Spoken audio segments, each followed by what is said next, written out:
Sagar Khandre.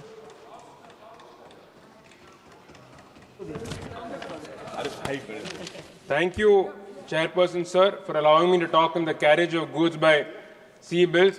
Firstly, any bill or act that is brought out needs to define everything correctly so there is no confusion. Here, this bill does not define the word port, which will cause legal disputes tomorrow. So, along with that, there is no mechanism established to address dispute resolution, whether alternate means of dispute resolution is available or not.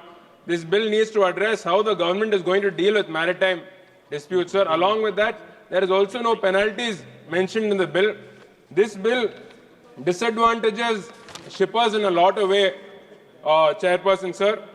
I would like to elaborate on that. Article 3, Clause 9 says that a benefit of insurance or similar clause shall be deemed to be a clause relieving the carrier of any liability, which means that if any goods are damaged and if there is any such clause which is similar to a benefit of insurance, and even if the insurance company does not pay the shipper, the carrier is not held liable.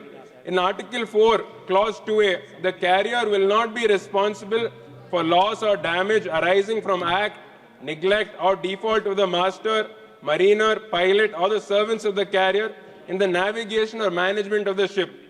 This means to say that where in a lot of other cases vicarious liability is applied, sir, where there is principal-agent relationship. However, in this case, even if the staff of the carrier end up damaging the goods, if there is any mismanagement on their part, the carrier is again does not have any liability, where the shipper is again disadvantaged, sir.